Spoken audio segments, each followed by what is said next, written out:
Media when he covers your story will be built from the ground up. King, dominate. He's the one, the only, Jason Lee.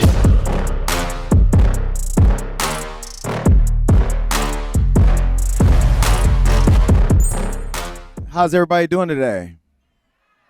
Y'all ain't loud enough. How's everybody doing today? All right.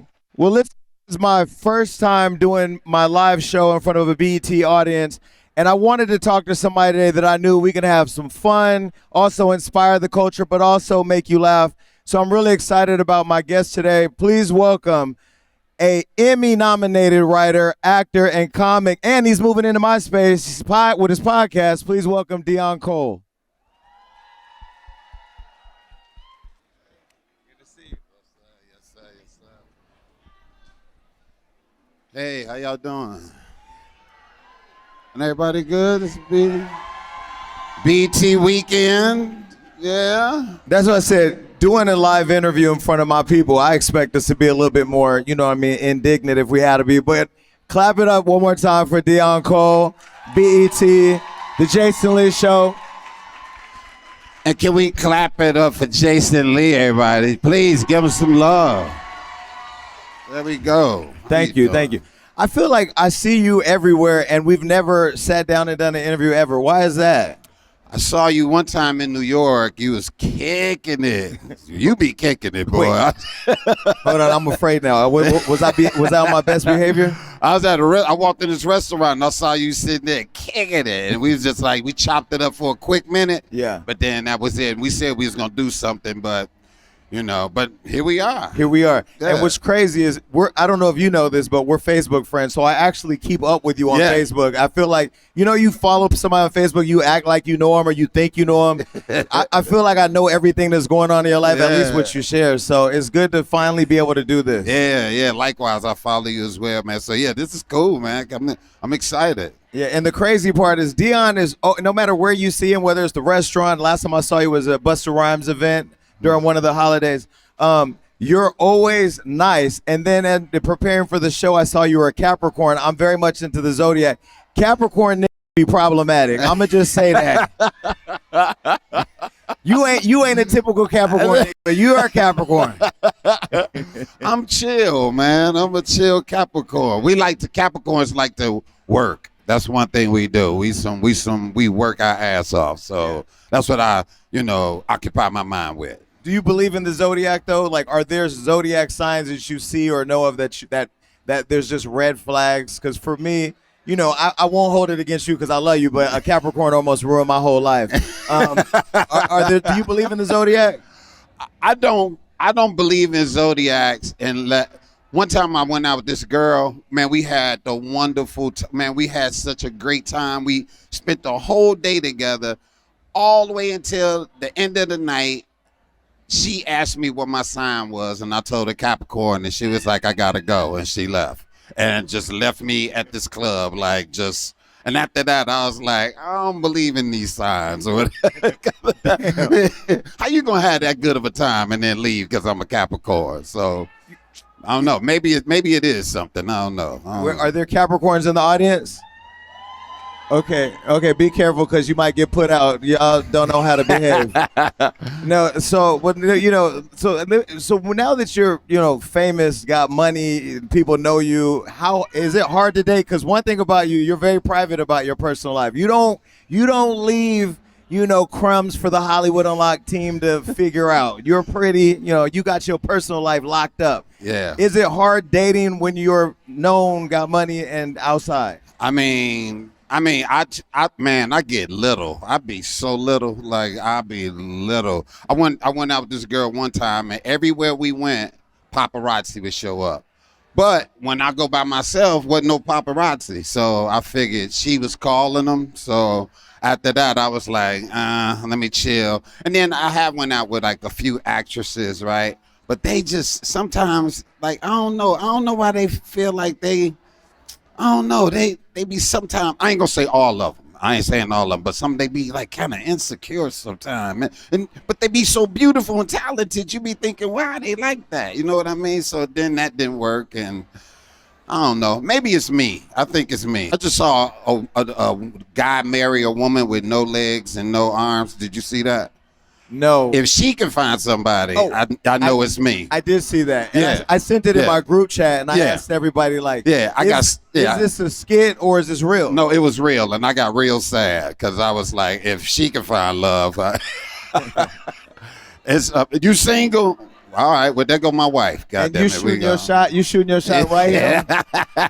Okay, well, I'm going to use you as the template when I ask him questions about the type of date that he would like to go on. But let me ask you, you know, it's funny, I interviewed Tiffany Haddish, and I asked her, like, would you be able to date somebody that, you know, like if you were in a relationship and they lost their limbs, you know, for rich or for poor, for legs or for not, would you do it? And I'll be honest with you, I personally, if we can't kick it the way we used to because you lost your legs, I don't know. I'm probably not going to stick around. She said she would date a man with no legs because he wouldn't run out on her. That was funny that you said y'all couldn't kick it. We couldn't kick it the way we used to. You know, no, because I recently saw, you know, LeVar Ball of the Ball family and his wife. They were together through everything. She was sick. The kids made it, didn't make it. And then he lost a leg or a foot. And he didn't kick her out, no pun intended. She left.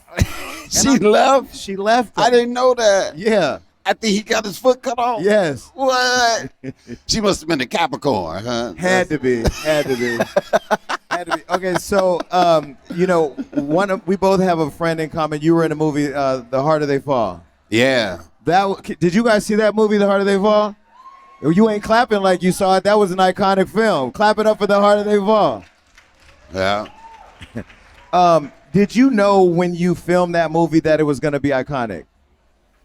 No, I did not. But I knew something special was happening because the director, James Samuel, ended up getting everybody's schedule clear to film this movie. So to have, you know, Regina King and Idris Elba, Lakeith Stanfield and Delroy Lindo, and you know, you go on and on, to have all their schedules cleared at once in order to shoot this movie, that let me know, oh, this is special. And then for it to be produced by Jay-Z was like, okay, something's about to happen. You just didn't know what, you know. And to see the success of that movie and people still watching and talking about it is, you know, it's great. Yeah, I saw it multiple times, and when I saw it, it reminded me. It was kind of reminiscent of like Kill Bill too, right? Yeah. Just in terms of how they shot it and how you all navigated through it. But my father used to watch westerns all the time, and I used to be like, well, he used to watch Young and the Restless too, which, by the way, I didn't even know men watch soap operas, but they do. But he used to watch westerns, so when I never really got into westerns, but when I watched it, I don't know if it was because you, Idris, and Regina, just all the iconic people in there coming together, and Jonathan Majors. Jonathan Majors, yeah. What do you think made it special? I think it was just the chemistry that everybody came together, and everybody brought their A game. Zazie Bates as well, like everybody brought their A game, man, and it was almost like a master class working with them, you know. And me being a comedian, coming playing like a serious role was like intimidating, you know, because I was coming on the set like, hey, everybody, and they was like, shh, you know, because they was zenned out like really method actors, and it had made me kind of calm down and get into character like them or whatever. So it was good to learn from all of them, man. So I think it was the chemistry that did it. And it's hard, like, when you see a comic like a you or Eddie Murphy or even a Martin Lawrence, and we know you for making us laugh, Dave Chappelle, as soon as you come on the screen, that's the mindset that we automatically get. Yeah. You played the hell out that role. Yeah, Did they knock your teeth out, shoot your teeth out, beat you? They beat the hell out of you in that movie. Yo, I'm gonna tell you a true story. Me and Idris actually really got into a fight on that set. Yeah, because we rehearsed for 3 weeks and we knew exactly what to do. As soon as the camera went, he actually punched me, and I was like, dude, what the fuck is you doing, man? So I was upset. Then the Chicago kicked in, and then I punched him back, and then it got nasty, and then they had to break it up. But everybody came to his defense and not mine, because I think they think he looked better than me, so that's why they. Well, it's probably because you were a Capricorn. I'm telling you, it's because you're a Capricorn. They gave him ice. They didn't give me ice. It was all on his head with ice and shit. When you go into a film like that, a lot of people that are out doing stand-up, I know Tiffany started her career in stand-up, and I've seen her do both serious movies and comic. Like, when you go in as an actor, you have to be able to transform into whatever character that you're creating. Is there a mindset where you say, okay, like, this isn't a funny role. Don't even try to crack a joke. Yeah, man. You have to go into a mindset where you like lose yourself. Like when it comes to acting, a lot of actors get paid a lot of money because they pay them not to be themselves. You know what I mean?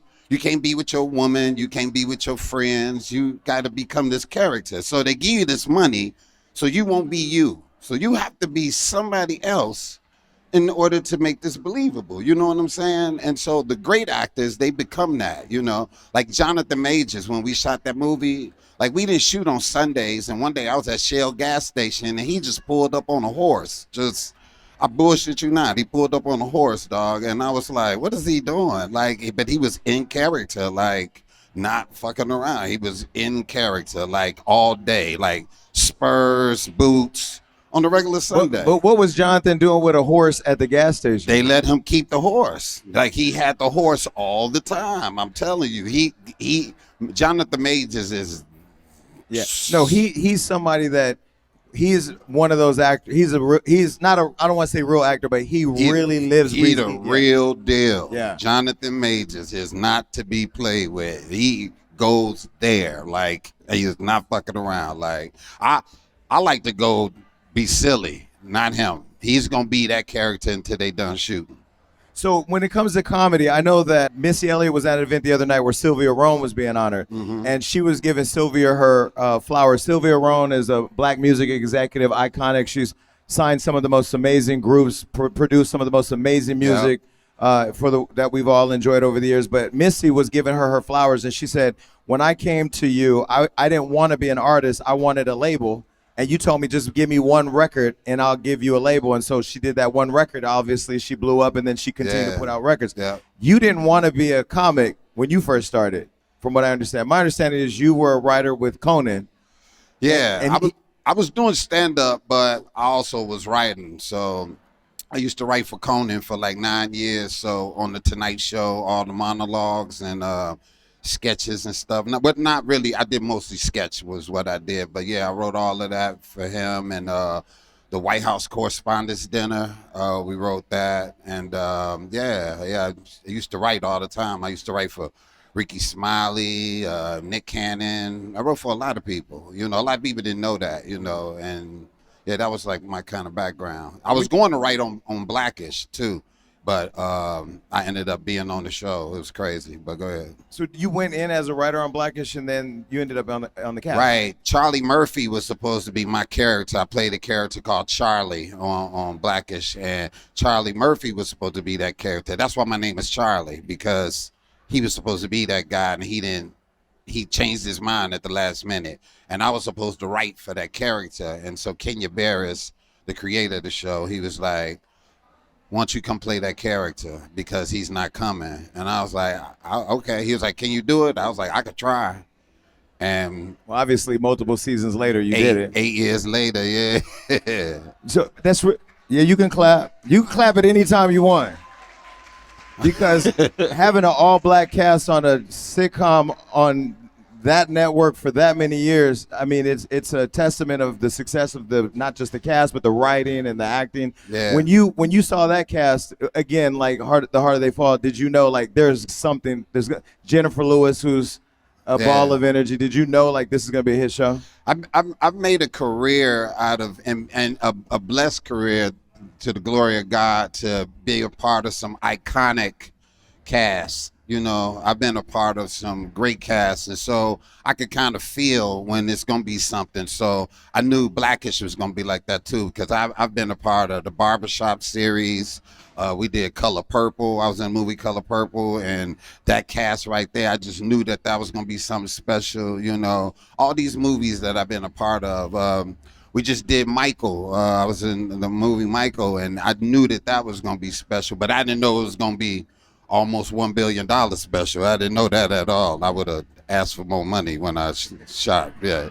Right. But I didn't know it was going to do that at all. But but you know these casts, you know. I was in Scary Movie 6, the new one, working with the Wayans brothers. Like when I see these casts and I see how legendary they are, it make me want to work with these people. You know what I mean? It make me want to be around them or whatever. And so I can learn, because you know, every time you take a role, you still learning. You really don't know what you're doing, because every character's different. You know what I mean? And so, yeah, I knew that was gonna be something special. You know. So Blackish, let's talk about Blackish for a second. So Tracy Ellis Ross, she's been very public about being single, trying to figure out where her man is. I know you trying to throw it at him, but hold on.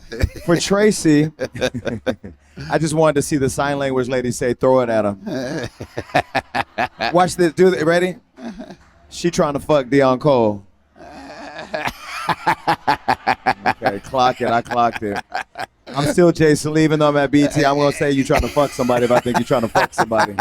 It's all right. So Tracy Ellis Ross was, you know, she's been public about being single. Did you ever think I'm gonna pull up to her trailer and, you know, with Tracy? Yeah. Oh yeah, I tried. Did you? Yeah, I tried. Yeah, that didn't work. No, not at all. No. I started thinking after a while. I was like, Tracy is beautiful and all, but then I started thinking. I was like, this Diana Ross's daughter. Like, this is royalty. Yeah. I was like, she don't know how to make a sandwich. She got maids. You know what I mean? But she been raised with maids and servants. But they know how to make the sandwich. I want her to make my sandwich. Yeah. Yeah, and I knew she couldn't make a sandwich. I'd be like, Tracy, make me a sandwich. She'd be like, what's this sandwich you speak of? She wouldn't know to put no mayonnaise. I just was like, no. But I love Tracy. That is my heart. I love her to death. Oh, she's the best, definitely. But yeah, she's great, man. She's great. It's so funny you said that, because years ago I went to Portland with Evan Ross, her brother, and we had been out at the club drinking all night. And we got in the car and he got emotional because he was telling me, "You don't know how hard it is to be Diana Ross's son and have money." I said, if I was Diana Ross's son and had fucking money, I would be out here telling how hard it is. I'd be showing my heart. Like, what, you know, she may not know how to cook, but there's definitely some Grey Poupon in the refrigerator. So now somebody told me that you dated Amber Rose. That ain't true. I dated Amber Rose? That's not true. No, okay. I ain't never dated Amber Rose. Capricorns be lying, y'all. I'm telling you. No, because I thought about the harder they That's fall. my baby, though. Shout out to Amber. Yes. She did an episode of Blackish, and we made out on that episode. But And that's probably where they created it. and then everybody had the picture go around that we was dating and all of that, and so no, it didn't happen. When I you, hate to say. I saw her. I ran into her recently, and she said she was telling everybody, "Oh, he cussed me out because of Trump." I said, "I never cussed you out. I just said we ain't on the same shit. We cool, but we can't talk about politics. We can't talk about anything black right now. Talk to me in 2028." Oh, shit. When right now, because of the climate we're in, where you see what's happening in the world, you know, comics make us laugh. They keep us happy. When you see what's happening, then you see friends that may be in the middle of it. Are you able to separate people from the politics? I can, a little bit. It all depends on how extreme that person is. If somebody like super extreme, either Democrat or Republican, I just, you know, if that's your life, then I can't fuck with you. Yeah. You know, if that's just what you choose to vote for, then go ahead, so be it. You know what I mean? But if that's like everything you believe in and all that, then it's like I don't have no room, because everything that you do is gonna be predicated on your choice of party. Right. You know. Yeah, and I'm the type of person where, you know, I don't share personal space with anybody that's going to create unrest unnecessarily. Like if we don't talk about stuff that's just going to change my day, change my emotional state, I don't have much conversation for you. Right. And I think about like comics again, like going back to the day where you had Eddie Murphy Raw, Delirious, you know, Richard Pryor. Do you think cancel culture has canceled art and made it more complicated for people like you to entertain us? Yeah, but I think it's starting to come back around a little bit. You know, I think people are getting tough skin again. You know, my thing is, if you can't handle what we talking about, like, why are you there? I'm not your pastor. I'm not your counselor.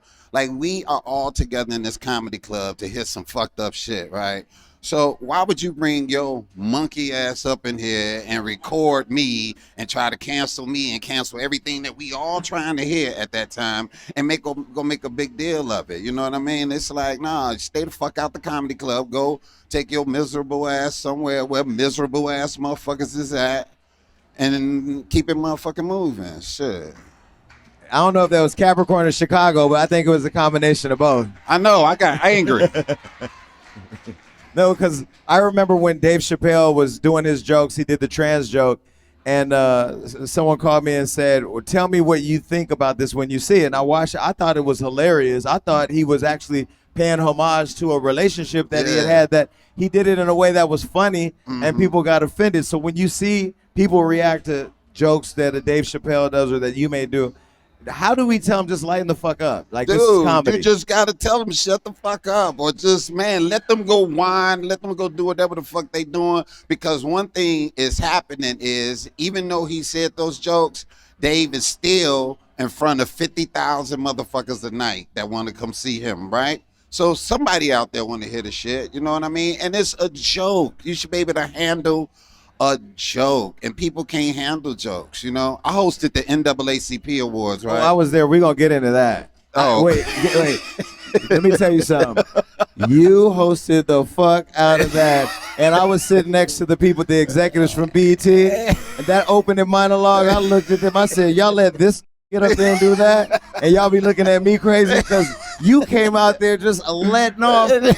But it was perfect because you, Kevin Hart at the BET Awards last year, like, we need that honesty, but also to laugh our way through it. Yeah, and it's good to help kick the ceiling off that shit. You know what I mean? Where we can go back to comedy again and have fun or whatever. But those barbs came at me though. I ain't gonna lie. I didn't know them Nicki Minaj barbs was that serious. They was on my ass, Jack. So I labeled the Barbs a terrorist group years ago. You can Google it. And of course, since I was going to be here with you today in true form, I want to remind the Barbs exactly what you said, because the shit was lit. If you're filming, post this shit on social media. Because he went to Facebook the next day and he was under attack, and I was laughing so hard. I put eyes under the little Facebook comment thing because they was eating his ass up. But it was good to share that, you know, they didn't attack me for one day. They was on you. This fool came out there on the NAACP Awards and said, hold on, he said, where do we go right here? Okay. First of all, he opened up in prayer. So, you know, BET, there'd be some Bible Belt people up in there, and everybody bowed their heads because they really thought he was going to pray.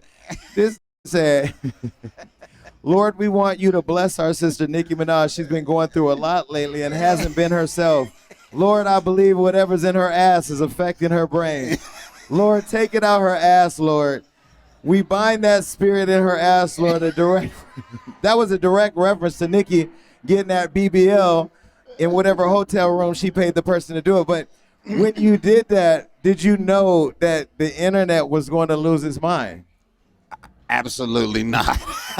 I did not know motherfuckers was gonna lose their mind. I thought it was funny. Like, everybody thought it was funny. We all agreed. Like, that's funny. Yeah, that's funny. That's funny. Do it. And so we did it, and it went crazy and shit. You know, and them Tourette's dude. You know that Tourette's dude called me out like Deon shouldn't make fun of Tourette's, people with Tourette's, and I was like, motherfucker, you went on stage and you went while two of our prominent black folks, Michael B. Jordan, Delroy Lindo, go on stage, and you called them in front of everybody. They edited out the other stuff, but they left in him calling them. Were you saying He did it with the hard He R. did it with the hard R. Yeah. It's called them Yeah. to our prominent black folks. Yeah. This wasn't Soulja Boy or no shit like that. This was motherfucking Delroy Lindo and Michael B. Jordan, motherfucker. So, and you never apologize. You apologize to the people. You apologize to people watching, but you never apologize to Michael B. Jordan and them. So I was like, until you apologize to them, fuck you. And I'm gonna wait until you apologize, and they never did. And that's what I love about Deon. If you don't follow him on Facebook, Deon is unapologetically black. And I love the fact that he's not afraid in a world of cancel culture to speak his truth, because a lot of people I feel like are the culture's been co-opted where they're afraid to be honest, or the fear of authenticity forces them to go along to get along. And you called it out. What he's referring to is the BAFTAs, the awards where the person just yelled out while they were on stage presenting. What I thought was even more offensive is how nobody took real responsibility or apologized for it. It was just like a moment in time. Nobody. And then you want to speak up about what I said. You still could have used the breath in your body to apologize to them instead of talking about me. You should apologize to them, and they still ain't apologized to them. And I ain't apologized to them neither. Fuck them. Fuck them. Exactly.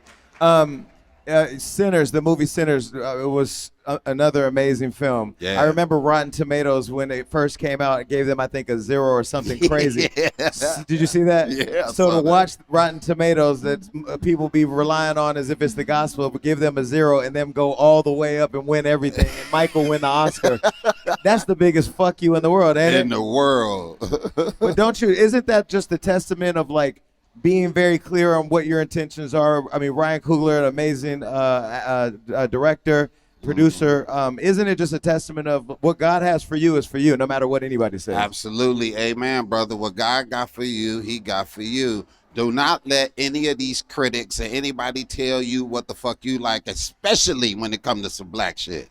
You can't listen to nobody telling you what we like, especially even white critics. Like, you can't go listen to them and they go, because they going to miss all the jokes. They going to miss all the references that we have as black folks. So you cannot go listen to anybody when they tell you about something that's for us. You go watch it yourself, have your own opinion on it, and that's it. But don't listen to them. They've been wrong for a very long time. They was wrong about Michael. I was just about to go there. They was wrong about Michael. For the Michael movie to amass the success that it did, almost $1 billion, Jafar Jackson, his nephew, that I ain't gonna lie, even me, I was like, y'all gonna let the nephew play Michael? He did a phenomenal job, killed it. Phenomenal. You played a scammer. Now, I know Don King, is he dead? No, Don King ain't dead. What's wrong with you? No, but Don King. Okay, then I'll take back calling him a scammer because he's alive. I'll wait till he dies to do it. No, Don King you played Don King, and you look like that. I was like, hold on. I didn't know I'd look like him either. Yeah, you did. Okay, so to play Don, you know, we're of the same age. Don was a hustler. He was killing it in the promotional game with Mike Tyson and all the other athletes. How hard was it to embody that character? Well, I did some research on Don King, and I realized that Don King went to jail for 4 years for killing 2 men. Did he? Yep. He got out of jail for killing 2 men, and he was like, only in America. And he was like, yes, America, America, America, because he got off. And all that silly shit you would see Don doing, that shit was just for him to get attention. When the cameras was off, he was like a real gangster dude, dog. Like, he allegedly took a lot of money from a lot of boxers, right? But you never seen none of them boxers come back and get that money from him because he's so plugged. He was so plugged. Like, he was plugged with everybody. And so instead of me playing him silly, I just was like, yo, I'm going to play him like the way he is, which is, you know, kind of menacing or whatever. And this will probably be the first portrayal of him being played the way that he is. But Don King is an American icon. He made nothing, took lemons, made lemonade, and he is still a cultural icon, and we love Don, definitely. And he did it at a time where there weren't a lot of people of color doing it the way that he was doing it. Absolutely. Yeah, I know they said he took money from the people, but that was the scamming part I was referring to. Because I remember growing up, and, you know, here he was black excellence in terms of being able to make that kind of success. But people was like, where my money at? Yeah, no, the people were saying that kind of stuff or whatever, but I mean, nobody really knew or whatever. Like I said, allegedly, I don't know, but still in all, that don't take away from what he did. His accomplishments. His accomplishments was untouched, unfuckwittable, really. You know what I mean? And to this day, he still stands as one of the greatest promoters that ever lived. Facts. And I remember when Nia Long, we were in Miami, and she was telling me she was going to be in the Michael movie playing Catherine. I'm like, with all the men out here trying to sleep, that want to sleep with Nia Long, now you got to think about fucking Michael's mama. That is crazy. How is that going to work? But she killed it. Coleman killed it. Jafar killed it. I mean, looking at the cast, did you think this is going to go all the way to $1 billion? No, I had no idea it was going to go to $1 billion. I just knew, again, there was something special with Lorenz Tate, Coleman Domingo, the great Coleman Domingo. He is another one of those thespian dudes that I love tremendously. But yeah, seeing these people, man, it's and seeing the chemistry that everybody have, you really can't prepare for nothing like that, So I was going to the movies almost every weekend, just watching it with people. You know what I mean? Because I like being around people, and I like surprising people when the movie over with, like shake everybody's hand and all that. But man, I was really touched to see grandmothers, grandkids, mothers, everybody going out together as a family to go do something together. And that's what that movie did. It moved me, man, to see so many people take their families and go see the movie. You know what I mean? It was great, man. It was great to see that. Now, one person that we didn't see in the movie was Janet Jackson. When you saw that she didn't want to be a part of it, she was not in it. I mean, it was like Lil Janet didn't even exist. We saw LaToya, who betrayed Michael, but that's another conversation. We didn't see Janet. What did you think about that? Did you have an opinion? I remember when I showed up on set, I was like, wow, this is amazing. I was like, is Janet in it? They was like, nope. I was like, all right, let me go to my trailer. And I just shut the fuck up. It just kept on working. Like, I just... But you know what I loved about the movie? I saw everybody online, everybody loves the movie. And when you watch it, it reminds you of how magical Michael was, all the music. I mean, you can think back to times when you first heard this song or that song. Yeah. I really loved how they honored the icon. It wasn't about being salacious or trying to create all this drama out of all the other stuff. Right. Did you love that about the film? I loved it about it. And I didn't see the movie until everybody seen the movie. I went to the premiere. That was the first time I saw it. But when I saw it, I was like a fan, like sitting in the audience as if I didn't even do nothing in it. It was that moving to me to see Antoine Fuqua, the director, just bring that to life. You know what I mean? It was something else, man. Just to see what a director's eye can do. You know what I mean? Like, that's something else, man. You got to give it up for Antoine Fuqua. He's a phenomenal director, and yeah, we love him, man. He's a great dude. And then to have Nia Long and Lorenz Tate, shout out to Nia. Love Jones reunited. Yeah. Wouldn't it have been something to see Catherine and Joe ride off on a motorcycle, with the Love Jones song playing in the background? Anyway, that's my own thing. Okay, I have one more question about love. I was, again, preparing today. I didn't know, because we were talking about earlier, would you date somebody that didn't have no legs or that lost their legs? We talked about the guy with Tourette's, that's another disability. And shout out, look, I have my own stuff. Mm-hmm. Did you really lose a girlfriend to Stevie Wonder? Oh, shit. Yeah, I did, because hold on. The other day, I saw Stevie at this event.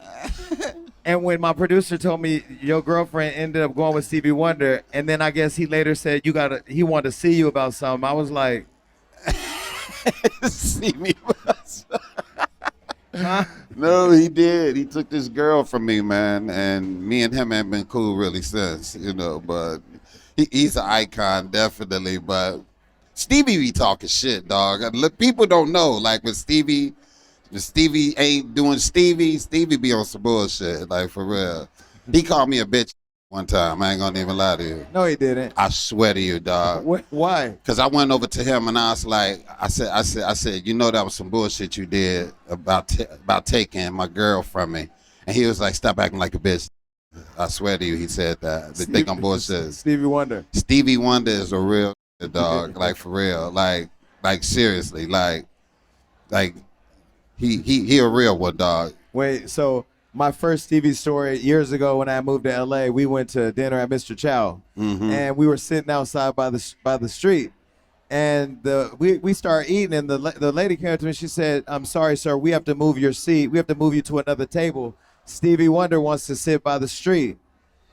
And I looked at her and I said, "Put that over there and tell him by the street." But he wanted to sit by the street.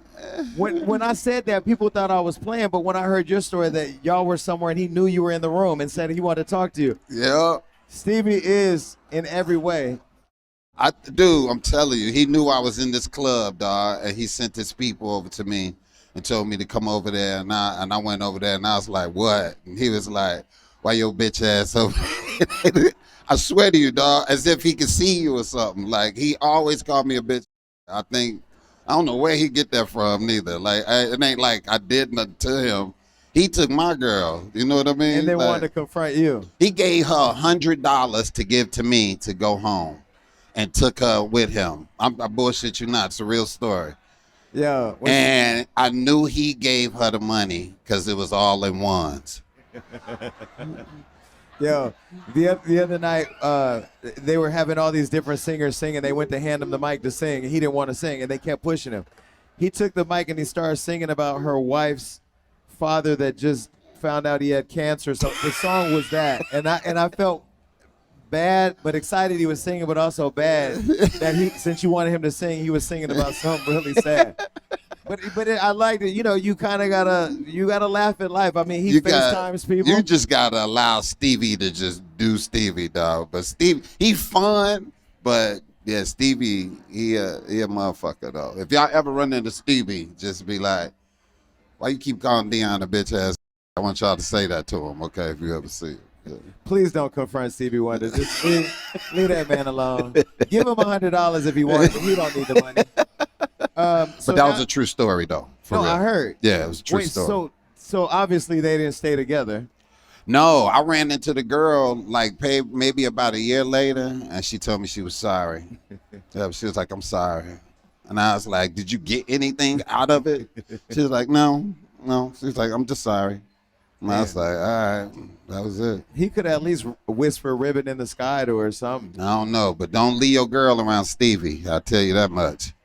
Not Stevie Wonder's Mr. Still Your Girl. No, you just tell Stevie, be like, my girl like you, and then you keep it moving. Don't bring your girl around Stevie Wonder. So now you're taking over my lane with podcasting. And I haven't been on your podcast. Would you please come on it? No, I will come on, for real. Thank you. But I just want to warn you that if you ask me any question, I will tell you no lie, and I will answer whatever you ask me. And that's why I want you on. Because the minute you have me on, the title of the podcast is Funny Knowing You. That's what you're going to say when I'm done. Because I've been known to disintegrate it. How did you come up with the name? Well, the whole thing about the show is that I interview people, and every answer they give me has to be real, and it has to be funny. And I just ask them about their life, but every answer got to be real, and it's got to be funny. And so we're laughing while we're getting to know you. You know what I mean? And so for comedians, it's great because they don't have to use none of their material. They can just answer the question of how it is, but it's got to be funny. So that's the only requirements, man. And man, usually it's been going so well, man. It's good. Make sure y'all go on YouTube and watch Funny Knowing You. All right, y'all gonna do that for me, please? Thank y'all so much, black people.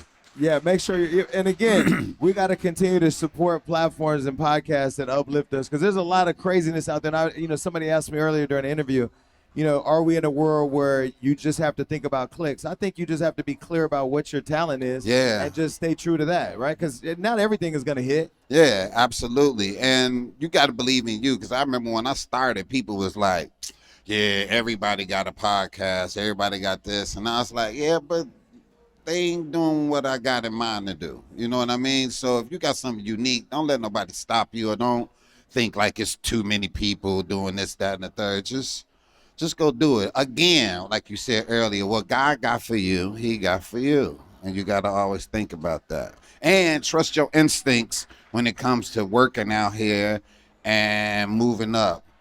Wherever job y'all got, do me a favor. Use they utensils in order to get further up in life. You use they stuff in order for you to get another job. You hear me? Because they never going to pay you enough to be their neighbor. You hear me?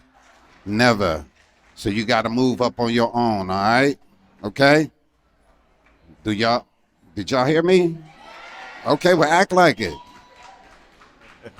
Okay, so I like a flared pant. I like a suit with a flared pant. I saw you got caught up in you had a suit that I thought was fire. My suit. The suit was fire.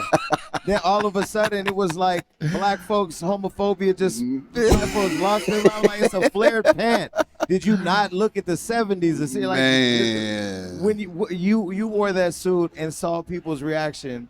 What was your thoughts? Like, how do you process? I could not believe the amount of hate that came. I couldn't believe it because the dude from One Direction, what's the dude name? The lead dude, the white dude.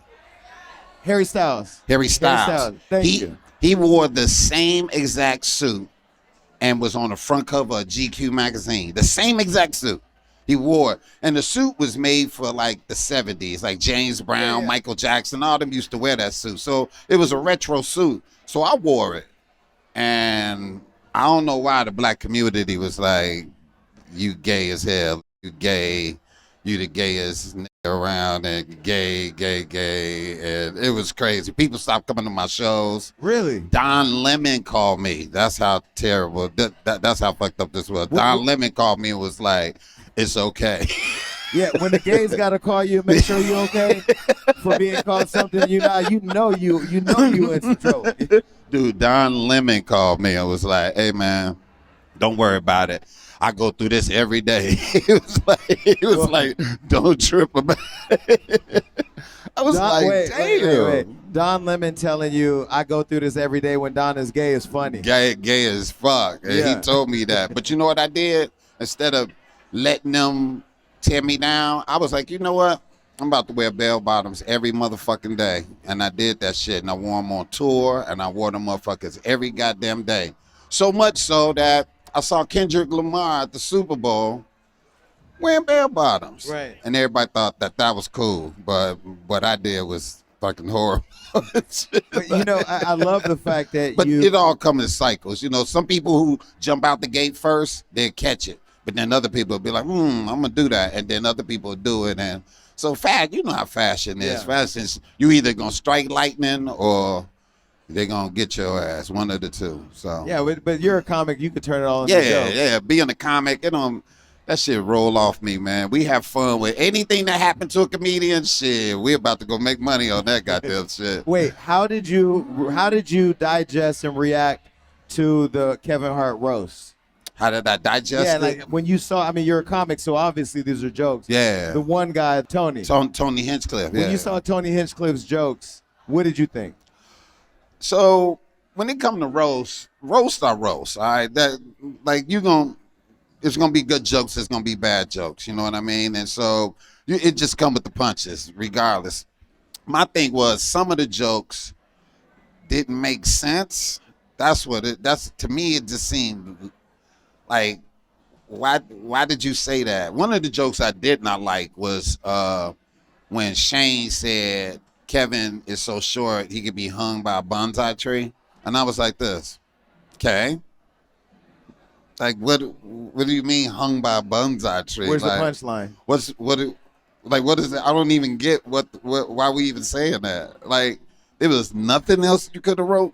You know what I mean? It's like that kind of shit. Like what are we doing? You know what I mean? So I didn't like that, but it's also a part of roasting. Right. So, you know, you just have to go, okay, that didn't work, keep it moving. You know what I mean? But yeah, I didn't like that. And there's a couple other jokes I just didn't like. But overall, you know, I thought they did a great job. Well, I think Kevin did a you know, he get a good show. And I didn't understand how people were so outraged at Kevin. What did you want him to get up It's and beat Kevin, everybody man. up Yeah, in the it's middle of the Kevin. roast? Like, I know. What was he supposed to do? Stand up with a black fist and have a civil rights march? Like, it was live television. Right. Like, and it's Kevin. It's fucking Kevin. Y'all know how Kevin get down. Quit acting like that.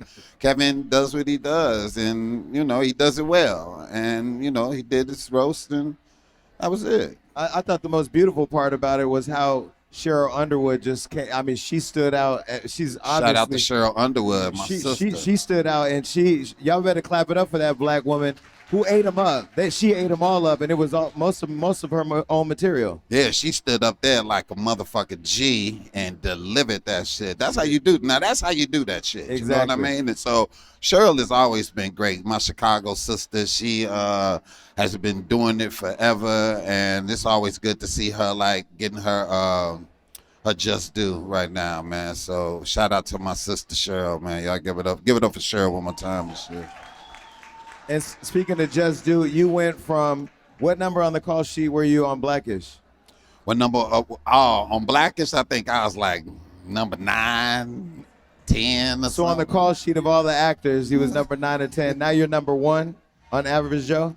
Yeah, buddy. Yes, sir. Yes, sir. Yes, sir. So Average Joe is on BT's parent company, Paramount Plus. How has that experience been going into season 2 now? Man, it's great, man. We shot in South Africa. We were down there for 5 months in Cape Town.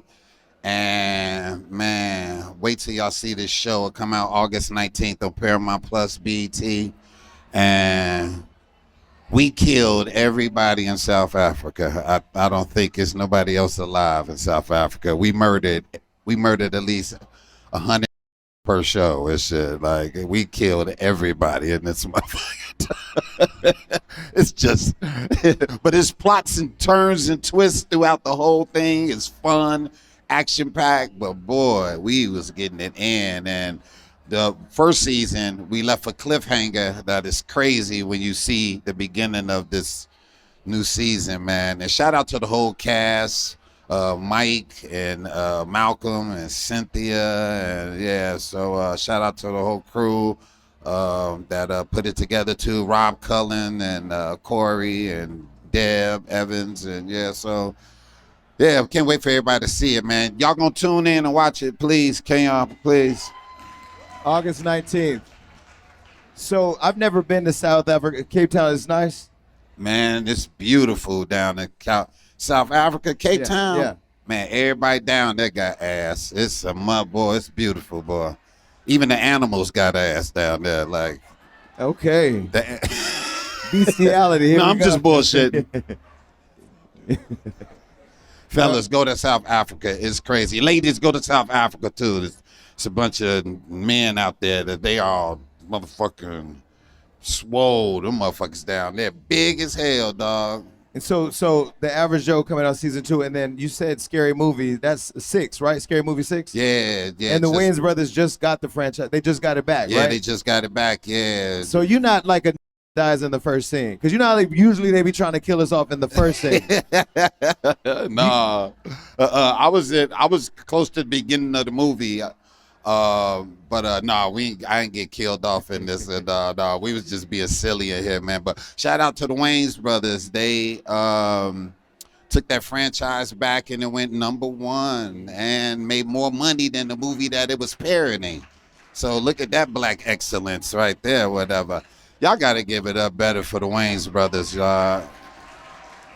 I got to give it up. See, I know in live shows, people are sitting there intensely listening. I know you praying that you can get it. But yes, have fun. Well, listen, we play games at the Jason Lee show, and there's a game that our fans love that I want to play if you have a couple minutes. Yeah. Okay, it's a game called Smash or Pass.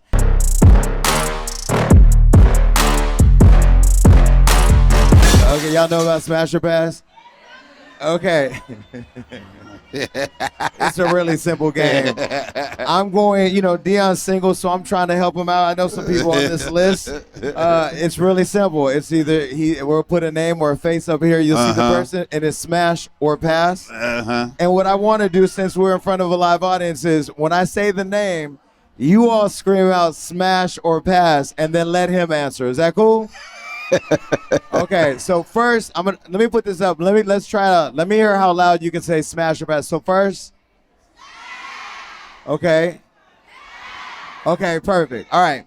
Well, this first person, you know her well, I know her well. Friend of the show, I've interviewed her a few times. She's hilarious. Go ahead and put up Jennifer Lewis. Pass. The icon, the black godmother of Hollywood.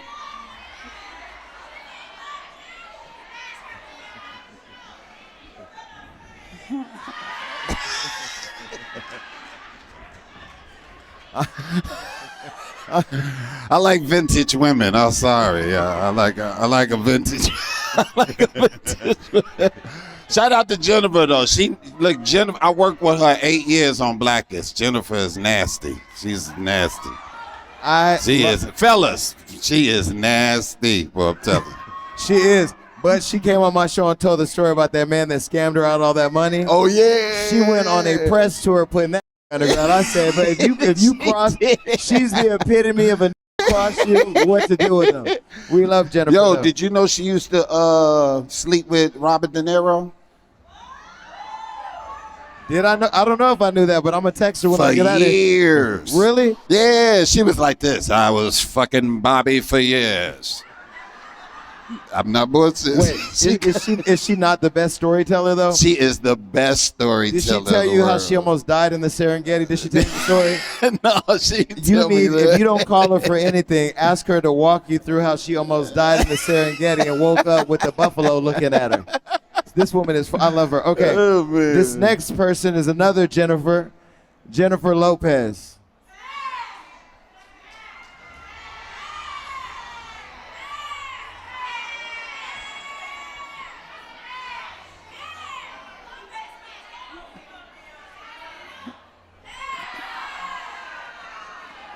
Oh, sorry.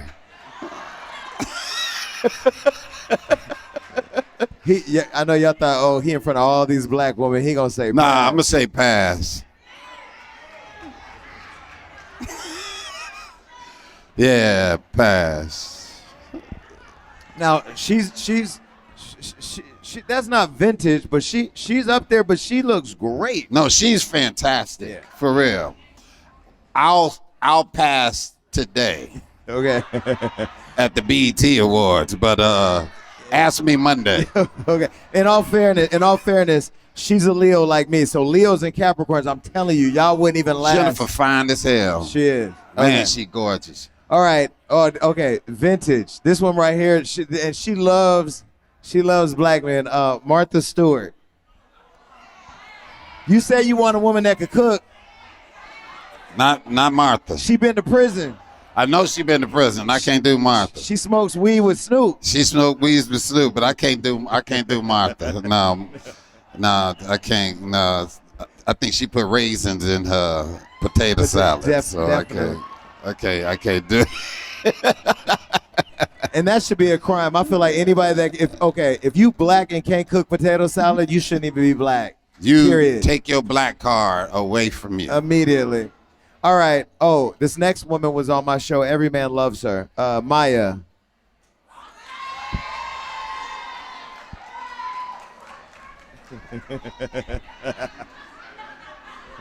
I tried to holler at her. Did you? Yeah. How?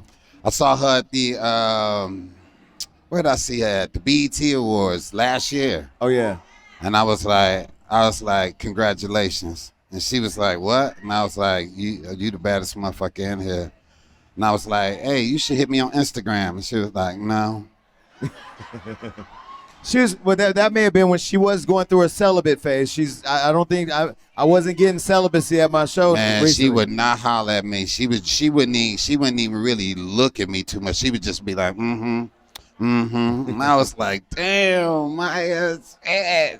She bad. She's beautiful. She is beautiful. She ain't celibate no more? She's not celibate no more. What? And I'll say, even in interviews. We got to get an award. Whoever cracked that open, we got to get him an award. No, listen, it's funny because when people were in the comments during my interview with her, they were like, look at Jason all blushing. I'm like, y'all know I'm gay, but yes, she's still very beautiful. Yeah. And I ain't gonna lie, it's something about her. I was like, I don't know. I wasn't questioning myself, but I can understand if I did decide to question myself. It's a mysteriousness about her. And she's sexy. Sexy as hell with like this mysterious. You don't know if you gonna wake up the next morning with her. Like, well, I know you follow her on Instagram, so I'm gonna tell her to follow you back. She need to You respond. will? Yeah, I'll tell her. Oh, let me calm down. You Yeah, will? please, keep it low. Yeah, that's Okay. cool. Whatever. Do whatever you want to do. This next person everybody loves, Taraji P. Henson. Yeah, I smash T. For real. I went to go see T in New York at her play with Cedric the Entertainer. Is that the one on Broadway? Yeah, the one on Broadway. How was it? Yeah, it was good. It was good. They got down. Yeah, but I smashed. Definitely smashed. Yeah. Okay, this next person. Yeah, I definitely will. Yeah. This next person I brought up earlier. Let's just go ahead and put her up. Amber Rose. I was smash Amber. I'm not even bullshitting. And y'all can bullshit if you want to. Y'all mad at her because of her political things, but You still in the end of the day. still a new. He didn't say marry, he said smash. I say smash. Who say? Who? What man in here say pass? Raise your hand. I said man, not you, Gorman. See, ain't a man in here lift his hand up. Oh, you said no? You wouldn't? But You're a Democrat? You a Democrat? Well, his shirt says daddy-o, so that means you a pimp anyway, so you should be passing. I don't trust with daddy. ponytails though. Like any with a ponytail, I just don't believe nothing he says. Okay. Oh, we just honored this next icon at my show, the Impact Awards, a couple weeks ago. Go ahead and put her up. Patti LaBelle. He said vintage. Cause he could smash and get a patty pie on the same day. Stop hating. Right? That's my baby. I host her 80th birthday party in New York. That's my girl. She also did Old Spice commercials with me. Yeah, Patty is my girl. I love her to death. But Patty's sexy as hell. She came to see me perform in Philly too. And she's literally the real deal. Like the She sweetest. the real Yeah. deal. She is so cool, dog. She is, man, one of the best people to be around all day long. Sminash. Okay. This next person is getting honored at the BET Awards. Teyana Taylor.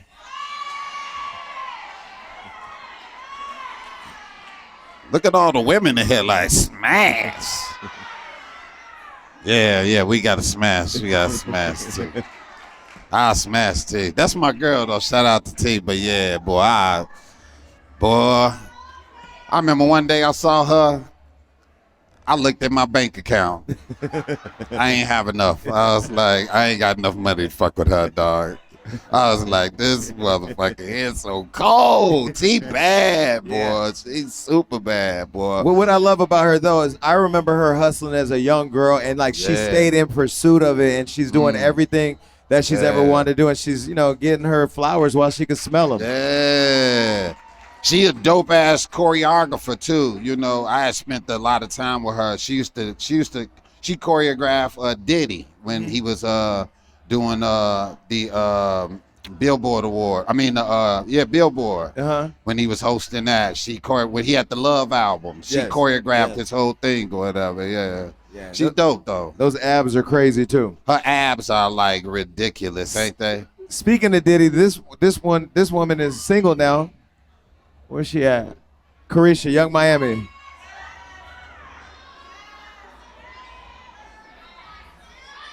Pass. I'm scared of her. No, I'm serious. I'm scared of her. Why? I think she gonna take all my money. Wait, what is she gonna tell him to do? Spin that shit. Yeah, I'm scared. I'm scared. She's so beautiful, but I ain't fucking with her. And the reason why I asked the audience, what would she tell him? Because every single woman that says spin that shit, you are something else. That song is ruining the world. Ghetto right ass. Telling me to spin that shit. She would take all my money. I think if I hit that, I'll change the way I think and move and talk and stuff. So. Well, if you do hit that, the one thing you can't say is take that. Y'all got that, right? Okay. All right, this next person, my homegirl, Cardi B.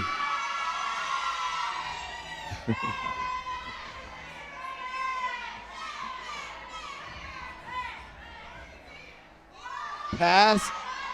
I'm scared of her too. She gonna take all my money too. I'm telling you, some women. So, let me tell you something. Some people, everybody ain't to be fucked. Okay, just learn that from me. All right, everybody ain't to be fucked. Some people you can't fuck the plug. You know what I mean? Whoever the plug is, you don't fuck with them. She is the plug, and I don't want to mess with her. I can mess with whoever she cool with, but I wouldn't mess with. She too plugged, and she would take my money and have me out here crazy, traveling, doing things I ain't got money to do, like getting private jets and all that. I ain't got no money for all of that. I'm gonna tell her you said you can't fuck her because she the plug. Cause you supposed, because then you would fucking run because you run off on the plug. No, I ain't gonna. I can't. She too much of a boss, motherfucker. I can't fuck with too many bosses like that. No. I love her. No. Okay, and she fine as hell, but she would take all my money. I ain't even fuck with her. Okay, this next one, she was just on the show recently. Eva Marcel. Yes. Yeah, I smash Eve. She's single too. She's single? She's recently single. Wasn't she married? She's single. She's single? She just confirmed it on my show like last 2 weeks ago. Dog, send her my way, dog. Yeah? Yeah, I got enough money for her. Me and her, I ain't playing her down. I ain't downplaying her, but I think I got enough money for her. Okay. Yeah. So I got to. She fine. I got to text Maya. I got to text Cardi. I ain't gonna tell Carisha what you said. Oh yeah, that's right, Maya. I forgot about Maya. So. Let me think of no, Maya. Okay. No, tell her. No. Okay, I'll tell her. I'll tell both of them. Yeah, tell both of them. Okay, Yeah, tell all both of them. Yeah. Okay, so listen, I love the fact that there's actresses, rappers, but I think a doctor is good too, because doctors are important. What about this person right here? Dr. Cheyenne Bryant. She's a love coach.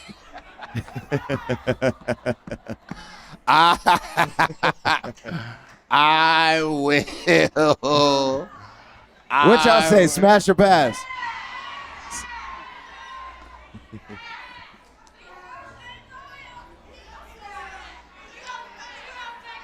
Can I do this? It's keep in the middle. Okay. I can't go in the middle. I can't. How about if I smash then pass? That's not an option? God okay. All right. So look, no, she fine. No, she bad. She a bad motherfucker. I ain't gonna even hold you. She is a fine motherfucker. She is gorgeous. Yeah.